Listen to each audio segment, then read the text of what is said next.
Yo, hey, this shit easy, nigga. Hey, all I'm talking about, nigga, I'm still out here trying to get it. Contender Regime Boxing checking back in with y'all, man. What's good? So I have a question, man. I wanted to touch on this, man. Is Devin Haney, Devin the Dream Haney, is he the most unappreciated champion in the sport of boxing today? I mean, when you look at the landscape of things, man, it's really crazy how people really don't appreciate a true champion like a Devin Haney, somebody who really got it out the mud.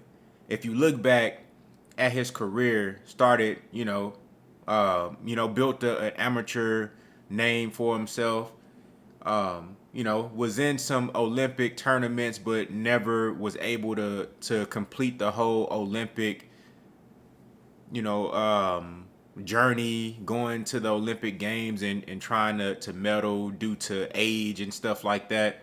So he ended up turning pro at 16, going to Mexico, fighting grown men. Now you might say, well, these guys weren't good fighters. He's fighting in bars and stuff like that. This is true, but imagine a 15, 16-year-old boy fighting grown men. I don't give a damn where he fighting at or who he fight. These is grown men. So he go over there fighting grown ass motherfuckers just so you could turn pro and start your career.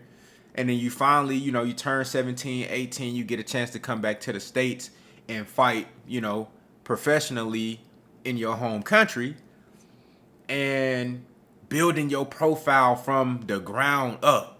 Started out, believe they started out on Showtime. Of course, he was training with Big Floyd, Floyd Mayweather Sr., got some tutelage from Roy Jones Jr., got tutelage from Floyd Mayweather Jr., there's video of him with Roger Mayweather when he was a kid. You see, of course, Zab Judah is his godfather. So he's definitely gotten some game from different places. That builds pedigree in a fighter, right? But if you just look at everything that Devin Haney has built for himself as far as a fighter and his name and him getting to the level of success that he's at right now, everything has been hard work out the mud, because along the way it's just been so many doubters and detractors, so many people for so many different reasons hating on this guy. A lot of guys, they don't like the fact that Devin Haney has an active black father in his life. They don't like the fact that he got somebody to take up for him and stick up for him and look after him and show him the ropes and guide his career and make real boss moves and shit like that. They don't have, it seems like they just don't appreciate that shit. They don't like the fact that he doesn't come from a gangster or thug background, because his father put all the work in for him and showed him the way so he could actually go and take it to the next level from a boxing perspective. They don't like that. It's other reasons too. I just don't know what it is. And the reason why I think Devin Haney is unappreciated champion is because once he did become of age and start to get to a level to where people know his name somewhat. I remember when he was 18 years old, new to the 135-pound division professionally over in the States, you had guys who was world champion like Robert Easter Jr. And when Devin Haney was calling for him, people like, man, Haney ain't ready for that fight. You know what I'm saying? And Robert Easter Jr. brushed him off. This is before he lost to Mikey Garcia. He was still undefeated at the time. And, people, they was just brushing Devin Haney off like he just talking, he don't want no smoke. And at that time, one might think, well, it's just a young kid talking, but he really ain't ready for no real champion.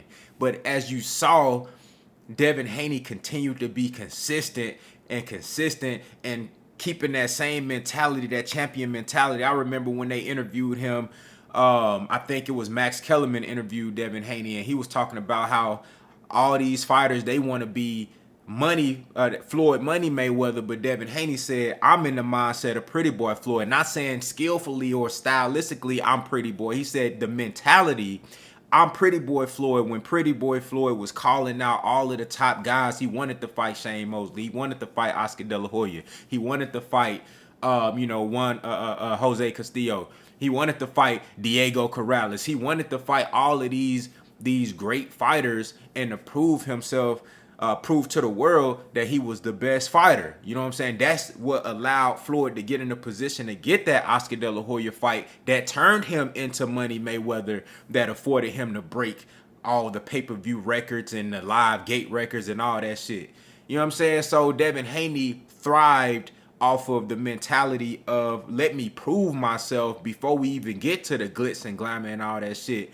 And it's crazy how a lot of boxing fans, they uplift the fighters who take the position of Money Mayweather, who want to have all the shine and all the glory and all the shine, not the glory, but all the shine and all of, the popularity and all of the extra glitz and glamour that go with the shit, picking your hand strategically, picking your fights and shit like that to be a pay-per-view star and to be this. You know what I'm saying? Of course, it's prize fighting. It's a money game. But Devin Haney took the mindset of, nah, let me put the work in first. Let me actually prove to y'all that I want to be the best. Let me actually, in my division, show that I am amongst the elite fighters. And not just from an eye test perspective. I want to get in the ring and prove it. It's a lot of fighters who we look at from an eye test perspective and say, well, that guy is great. That guy is skillful. That guy can do this and that. And a lot of times we be right because most times the film don't lie. But it's different when you actually put these fighters in the ring with other top guys so you can actually get a result. It's just like with the Terrence Crawford and Errol Spence thing. When you see that you have two great fighters, and in the eye test, you can see that Errol Spence is a great fighter. You can see Terrence Crawford is a great fighter. But you can say this guy that is going to win or that guy going to win, but you don't really know until you put them dudes in the ring together and see what the fuck happened. You feel what I'm saying? And I don't think Devin Haney is appreciated enough for having that mentality. You know what I'm saying? So he wanted to fight Robert Easter Jr. He didn't get an opportunity. He continued to strive and continued to push for the top fights. He wanted to fight Lomachenko, worked himself up to be the mandatory for the WBC title that let you know he was serious about the shit.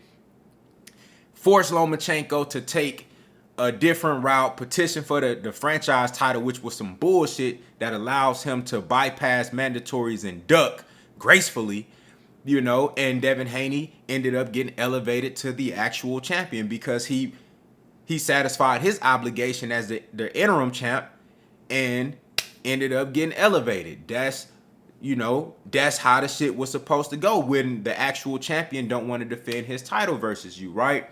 And when that happened, people shitted on Devin Haney. They like he's the email champion.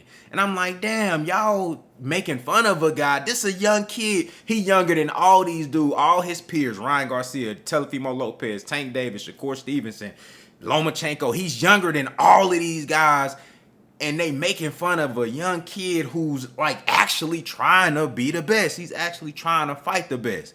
You feel what I'm saying? And the guy, get it out the mud. He showed you time after time that he's willing to go to the end of the earth and beyond to prove that he the best. Go fight Kambosos twice overseas. You dig what I'm saying? Take a what people would call a bad deal and bet on himself and come out on top. Even before that, when Jojo Diaz and Ryan Garcia was supposed to fight, he chased down Ryan Garcia. Garcia didn't want no smoke. And when Ryan Garcia dropped out of the Jojo Diaz fight, Devin Haney got on social media and forced Jojo Diaz to fight him. Jojo Diaz wasn't even going to fight him at first. But it was so embarrassing for Jojo Diaz on social media that he had no choice but to fight him. These are the things that Devin Haney had to resort to get guys in a ring to fight him. You feel what I'm saying? And he becomes undisputed after beating Linares, Diaz, and then Kambosos twice. And then you defend your title versus Lomachenko. Now, at this point, Devin Haney is one of the longest reigning champions in the sport. Multiple title defenses of the WBC, 2 title defenses of Undisputed, one of them versus an elite pound-for-pound talent like Lomachenko. And then what does he do next? He goes up and, you know, he says, look, he sends a contract to Shakur Stevenson, first and foremost. Some shit that a lot of y'all favorite fighters still ain't done. You know what I'm saying? Hasn't got no contract from a Tank Davis or any other guy that you might want to see Devin Haney fight. Shakur Stevenson turns down the contract. Devin Haney says, okay, I want to go up and challenge myself in a new division while still being the undisputed champion at 135. I want to go challenge myself versus one of the top 2 fighters at 140, Regis Prograis. We know that Josh Taylor, Regis, and Teofimo Lopez, the top 3 guys right now on paper at 140. Teofimo Lopez, he been avoiding any conversation about fighting Devin Haney, even at 135. And at 140, he talking about he gonna retire and all this shit. Josh Taylor just got beat by Lopez. Who's the last standing guy that's a top guy, who's a champion, who's a dangerous fighter that nobody's really calling for at 140? Regis Prograis. Devin Haney is going to fight Regis Prograis for his title in a second division.